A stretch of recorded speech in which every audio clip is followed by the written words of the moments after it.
But my history, I want you to know it. You must let me tell you. You will not like me so well." "Tell it if you wish to, dearest. This precious history, then.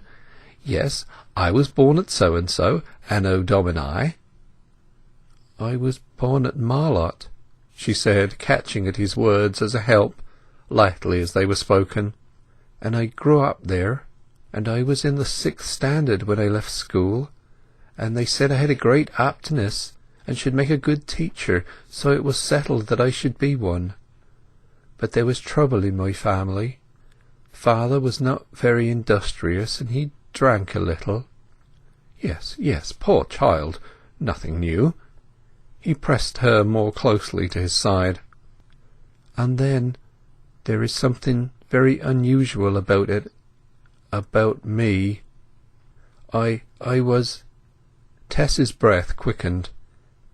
"Yes, dearest, never mind."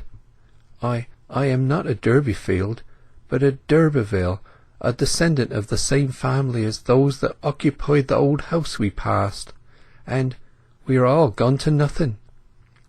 "A d'Urberville, indeed! And is that all the trouble, dear Tess?" "Yes," she answered faintly. "Well, why should I love you less after knowing this?" "I was told by the dairyman that you hated old families." "Well, it is true in one sense. I do hate the aristocratic principle of blood before everything, and do think that as reasoners the only pedigrees we ought to respect are those spiritual ones of the wise and virtuous, without regard to corporeal paternity. But I am extremely interested in this news. You can have no idea how interested I am. Are you not interested yourself in being one of that well-known line?" "No. I've thought it sad, especially since coming here and knowing that many of the hills and fields I see once belonged to my father's people. But other hills and fields belong to Retty's people, and perhaps others to Marian's, so that I don't value it particularly." "Yes, it is surprising how many of the present tillers of the soil were once owners of it, and I sometimes wonder that a certain school of politicians don't make capital out of the circumstance, but they don't seem to know it. I wonder that I did not see the resemblance of your name to d'Urberville and trace the manifest corruption. And this was the carking secret." She had not told. At the last moment her courage had failed her. She feared his blame for not telling him sooner. Her instinct of self-preservation was stronger than her candour. "Of course," continued the unwitting Clare, "I should have been glad to know you to be descended exclusively from the long-suffering, dumb, unrecorded rank and file of the English nation, and not from the self-seeking few who have made themselves powerful at the expense of the rest. But I'm corrupted away from that by my affection for you, Tess," he laughed as he spoke, "and made selfish likewise. For your own sake I rejoice in your descent. Society is hopelessly snobbish, and this fact of your extraction may make an appreciable difference to its acceptance of you as my wife, after I have made you the well-read woman that I mean to make you. My mother, too, poor soul, will think so much better of you on account of it. Tess, you must spell your name correctly, d'Urberville, from this very day." "I like the other way rather best." "But you must, dearest. Good heavens! Why, dozens of mushroom millionaires would jump at such a possession. By the by, there's one of that kidney who has taken the name. Where have I heard of him? Up in the neighbourhood of the Chase, I think. Why, he is the very man who had that rumpus with my father I told you of. What an odd coincidence!" "Angel, I think I would rather not take the name. It is unlucky, perhaps." She was agitated. "Now then, Mistress Teresa d'Urberville, I have you.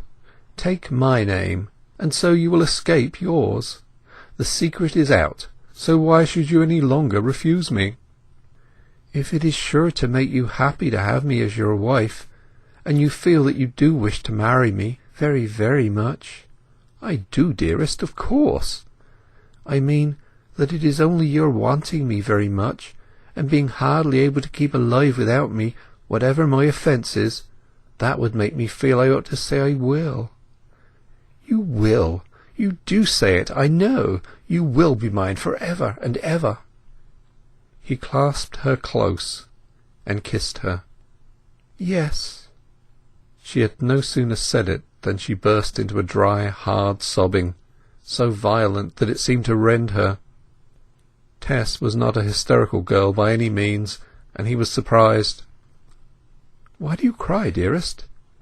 "I can't tell quite. I'm so glad to think of being yours and making you happy." "But this does not seem very much like gladness, my Tessie." "I mean, I cry because I've broken down in my vow.